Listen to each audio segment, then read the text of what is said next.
ఊర్లో ఒక పెద్దాయన నివసించేవాడు. అతడు అడవిలోకి వెళ్ళి చెట్లు నరికేవాడు. అదే అతడి జీవనాధారం. ఒకరోజు అతడు నది పక్కన ఉన్న చెట్టును నరుకుతూ ఉన్నప్పుడు అతడి గొడ్డలి జారి నదిలోకి పడిపోయింది. నది లోతుగా ఉండడంతో అతను గొడ్డలిని తీయలేకపోయాడు. అతడు బాధపడి నదికి కొంచెం దూరంగా కూర్చొని ఏడవడం మొదలుపెట్టాడు.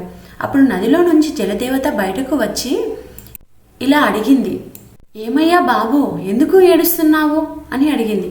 అప్పుడు ఆ పెద్దాయన, నాది ఒకే ఒక్క గొడ్డలి, అది నదిలో పడిపోయింది, దాన్ని నేను తిరిగి తీయలేను అని చెప్పాడు.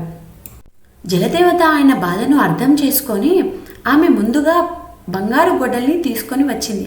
ఇది నీ గొడ్డలేనా అని అడిగింది. అప్పుడు ఆ పెద్దాయన, లేదు అమ్మా, ఇది నా గొడ్డలి కాదు అని సమాధానం చెప్పాడు. మళ్ళీ నదిలోకి వెళ్ళి వెండి గొడ్డల్ని తీసుకొని వచ్చింది. ఇది నీదా అని అడిగింది.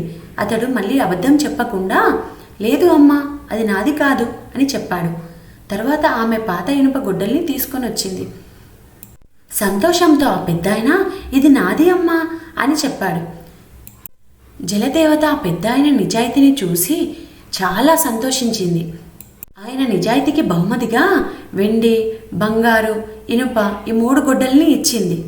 పెద్దాయన చాలా సంతోషంగా ఇంటికి తీసుకువెళ్ళిపోయాడు. ఈ కథలో నీతి ఏమిటంటే, నిజాయితీ ఉన్న వారిని దేవుడు ఎప్పుడూ ఆదుకుంటాడు.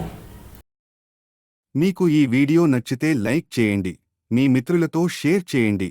ఇంకా ఇటువంటి వీడియోల కోసం మా ఛానల్ను సబ్స్క్రైబ్ చేయండి. మీరు చూసినందుకు ధన్యవాదాలు.